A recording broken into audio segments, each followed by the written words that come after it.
ayer el gobierno, el fondo y el gobierno salieron a anunciar el acuerdo a nivel técnico, que ahora Sí. presumiblemente lo va a aprobar el viernes, no está confirmado, pero es lo que trascendió, dijeron en los próximos días, veremos si es el viernes, el directorio del fondo lo va a aprobar y bueno, tendremos un nuevo programa con el FMI. ¿Vos qué expectativa tenés de las condiciones que nos van a dar para este nuevo programa, que será de 20.000 millones de dólares? Ya está confirmado. Lo que no está confirmado es el desembolso inicial. 8.000 palos seguro, porque fue lo que dio a entender Cristalina Georgieva la semana pasada. El gobierno ayer dejó trascender que podría haber más, 10.000, 12.000 millones como inicio. Pero acá la cuestión es, che, ¿y las condiciones qué nos va a cambiar? ¿Cuál es tu expectativa? ¿Qué nos cambia a partir de pronto cuando tengamos este nuevo programa ya abrochado con el directorio? Bien, perfecto. Como bien vos decís, ayer ya se anunció el acuerdo a nivel de staff, el Staff Level Agreement. ¿Qué es lo que sabemos por ahora y qué es lo que está anunciado? Es que el monto total del acuerdo es por 20.000 millones de dólares y es un acuerdo que tiene una duración de 48 meses. Ayer hubo un poco de ruido, de idas y vueltas acerca de eso. Eso no quiere decir que el acuerdo no sea 10 años. El acuerdo efectivamente es un Extending Fund Facilities a 10 años, Ajá. que en el anuncio diga 48 meses significa que el programa dura 48 meses. Por ejemplo, el programa que firma Guzmán en 2022 era un programa a 30 meses Sí. que terminó a fines de 2024. Pero ¿cuál es la diferencia? ¿Por qué se anuncia 48 meses, pero en realidad es a 10 años? Eso no llego a entender. Sí, ayer alguien ponía esa 48 meses y salieron a burlarse desde el gobierno, pero bueno. No, eso significa que los desembolsos del programa, o que por lo menos la duración del programa, muchas veces la duración del programa va en conjunto con los desembolsos del mismo, dura 48 meses. Ahora, en realidad, el programa es por 10 años y ahí hay una cuestión digamos, técnica o de cómo lo expresan. Cuando Argentina anuncia en 2022 el acuerdo con el FMI, el último que firmamos, era un acuerdo a 30 meses, que durante 30 meses hubo desembolsos del organismo, y el programa duró, con sus revisiones, 30 meses, por eso cuando terminó 2024, emitieron un comunicado haciendo como el cierre del programa firmado en 2022, pero después cada desembolso que el FMI iba haciendo tenía 4 años y medio de gracia y se repagaban 10 años. Eso es básicamente lo que suele pasar con los Standing Fund Facilities, y un poco la aclaración de Kirno ayer viene a colación de eso. Los desembolsos que haga el organismo en general van a tener 4 años y medio de gracia y se repagan a 10 años. Ah, Esas son las condiciones generales y parece que se va a cumplir también en este sí, acuerdo. sí, sí, sí, sí. ¿Qué es lo que no sabemos? Dale. Voy a hacer tu pregunta, que Sí. me parece lo que uno está intentando por lo menos entender y lo que está más inquieto por escuchar. Seguramente el viernes tengamos más novedades en función de lo que diga el board. Es la condición. Sí, hay tres cuestiones que me parece que son las más importantes. Una, si hacen algún cambio en los pagos que Argentina tiene que hacer a partir de 2026. Uno entiende que no, porque el FMI no suele hacer cambios en eso. Si ellos no hacen cambios en los pagos, que Argentina ya se comprometió a hacer a partir del acuerdo del 2022, desde 2026 hasta 2029, hasta abril de 2029, es el periodo ese de 4 años, hay casi 14.000 millones de dólares que Argentina tiene que pagar. Entonces ese es un Claro, punto importante a entender, porque si nos dan 20.000 millones de dólares, dentro de esos 20.000 deberían estar contados los 14.000 que nosotros le tenemos que pagar al fondo en los próximos 4 años. Ese claro. es el primer punto que todavía no fue aclarado, pero uno, por la forma en la que el FMI suele armar los acuerdos, entiende que eso no se va a renegociar. No se suelen renegociar los vencimientos del acuerdo anterior. No Ujú. se hizo en 2022, se repagaron los vencimientos del stand-by que había firmado Macri en 2018. Dudo que sea ahora, entonces uno Claro. tendría que partir como el supuesto base de que a partir de 2026 hay que pagarle al fondo lo que ya le debemos. Y eso es mucha guita. Sí, sí, sí. El segundo eh, punto que vos lo bien. mencionaste es si qué monto nos dan al principio, el cash upfront, lo que el organismo lo llama así, que en general no suele superar el 40% El del monto desembolso inicial del inicial. acuerdo, pero en este caso están negociando que sea un poco superior, porque el gobierno dice que ya cumplimos con algunas de las condiciones que el FMI te podría pedir para futuros desembolsos. Entonces te podría decir, ya que cumpliste condiciones, yo te anticipo pagos y te doy más de ese 40%. Puede ser 50, si fuera 50% nos darían 10 mil millones de dólares, puede ser 60. Andará por ahí, dudo que sea mucho más grande, porque Mm, también el fondo tiene límites para esa aprobación, pero seguramente estemos entre los 8 y los 12 mil millones de dólares de desembolso inicial.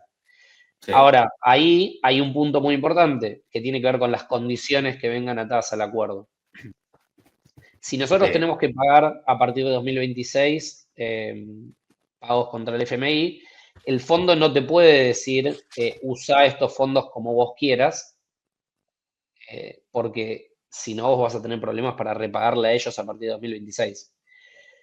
Entonces, es muy probable que cuanto mayor sea el desembolso que nos dé el organismo, más condiciones de apertura en cuanto a flexibilización del régimen cambiario nos piden. ¿Por Pero qué? Porque sí, pero una vos lo que lectura, decís es, espera, una cosa, vos decís que va a haber una flexibilización del régimen cambiario o va a haber otro régimen cambiario a partir de este acuerdo. hay, hay una diferencia importante. Una cosa es el régimen cambiario y otra cosa son las restricciones de acceso al mercado. Régimen cambiario típicamente es si tenés tipo de cambio fijo, tipo de cambio flotante en el extremo o un tipo de cambio administrado. Hoy el Sí, crawling peg es un tipo de cambio administrado.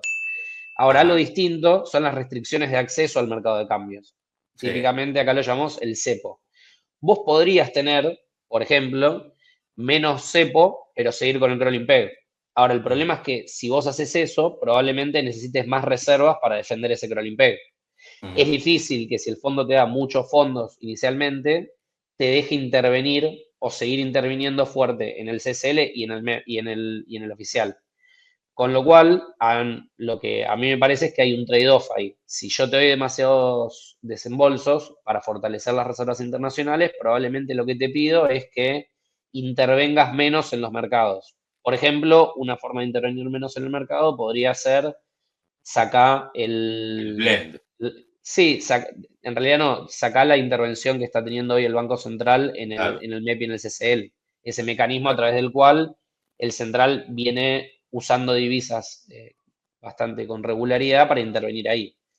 Otro mecanismo que te puede decir que saques para ahorrarte dólares sería no mantengas el crawling peg al 1%, que requiere que estés todos los días comprando y vendiendo divisas en el mercado, y sobre todo últimamente vendiendo, porque últimamente se vendieron 1.800 millones.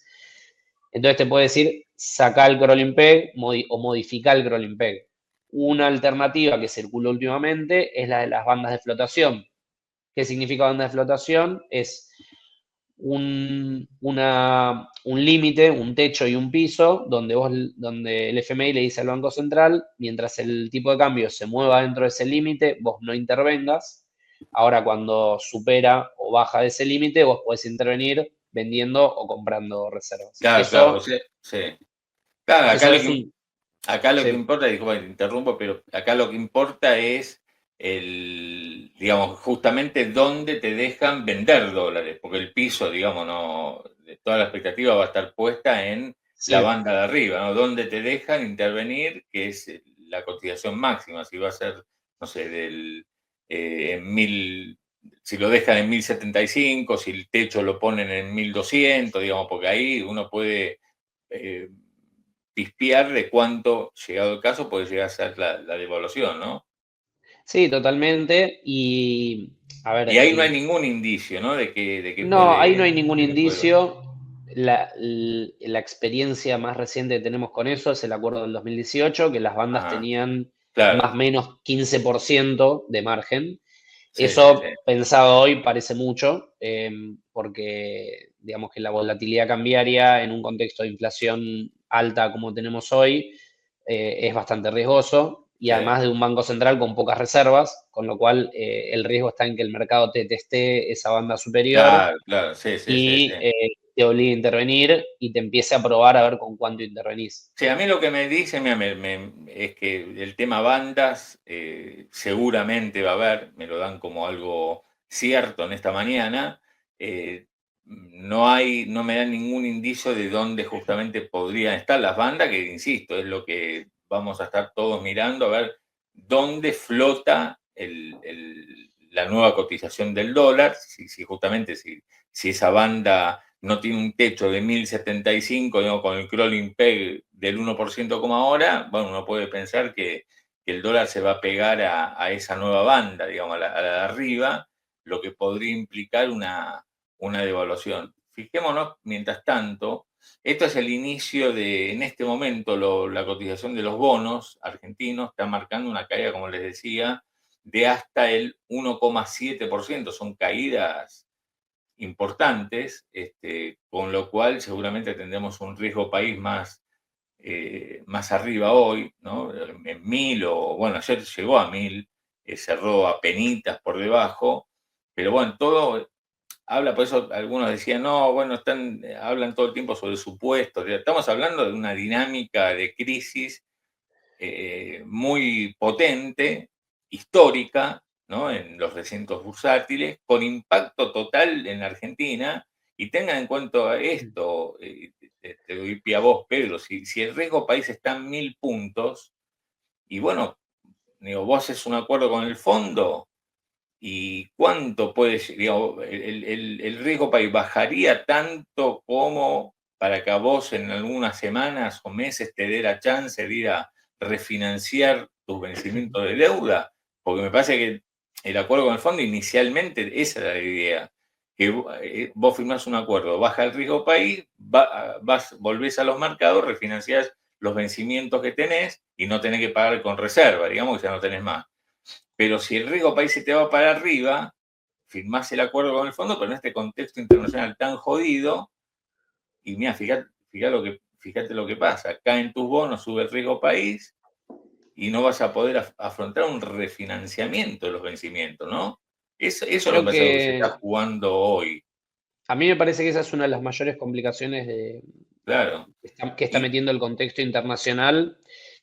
Creo que hoy el contexto internacional está impactando si se quiere, en tres aspectos fuertes a sobre ver, Argentina. Uno, el comercial, evidentemente, porque si tenés a todos los emergentes devaluando, claro, mira, te volvés menos competitivo y te cuesta más también defender esa sí, retórica de no quiero devaluar porque claro, es mi herramienta, mi ancla para la estabilización, que es algo que el gobierno viene repitiendo sí, desde el principio de la gestión.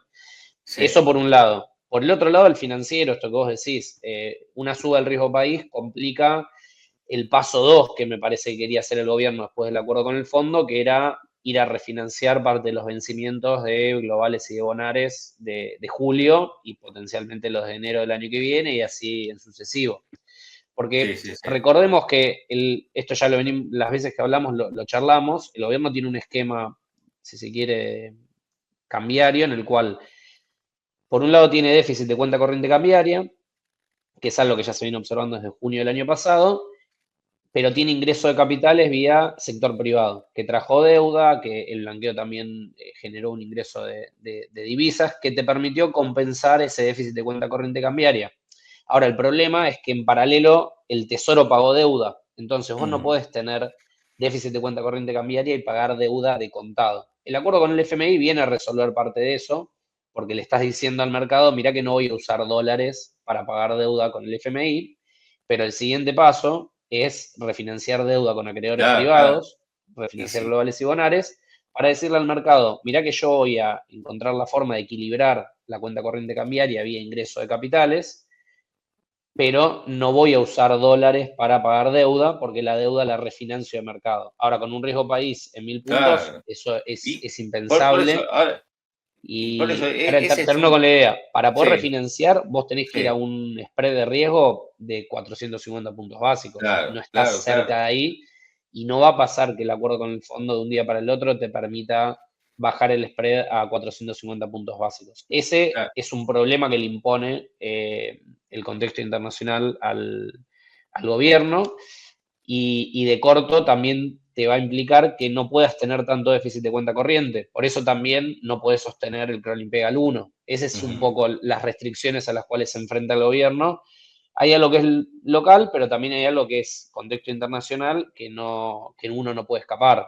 Claro, claro. Ahora vos fíjate esto, ¿no? Vos recién Sí. hablamos del riesgo país y nada, que con la caída de los bonos, y más que bajar, va a seguir subiendo y vos, digamos, las dudas que genera el hecho de que vos no tengas dólares para seguir pagando vencimientos y tampoco puedas refinanciar. Y lo otro es lo que estamos viendo ahí, que es cotización, que vos recién lo mencionabas como punto número 1, monedas emergentes. Esto es Brasil en este momento, 6,06 el dólar en Brasil. Pero no Sí. solamente Brasil. Estoy viendo acá, el won coreano hoy cayó el 2%.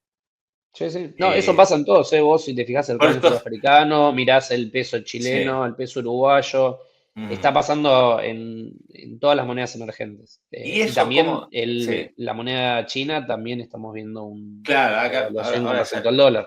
mira, ahora te voy a ver, decime a vos cómo te condiciona esto que estamos viendo a nivel internacional. Esto, lo que yo digo, vos decís, te estoy mostrando Brasil, vos le sumás Chile, Uruguay, yo te sumo Corea del Sur, el dólar australiano, digamos, decime cómo te condiciona eso al plan con el fondo, a lo que viene una vez que vos pongas en marcha el acuerdo con el fondo. En términos No, de la moneda, de nuestro pobre pesito, que hoy es el superpeso, pero bueno, se entiende lo que digo.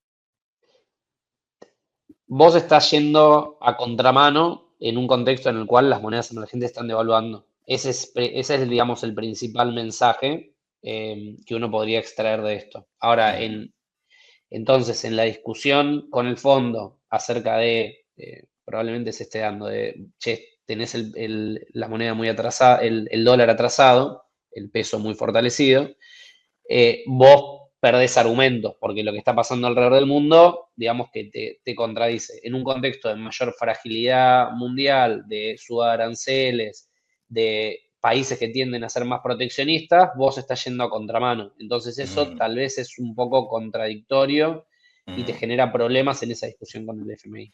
Eso no quiere decir que de un día para el otro vas a tener que ir a flotar. Me parece que no está en discusión eso. Pero sí que tu retórica y tu justificación de mantener el crawling peg al 1% pierde validez y pierde fuerza en esa discusión.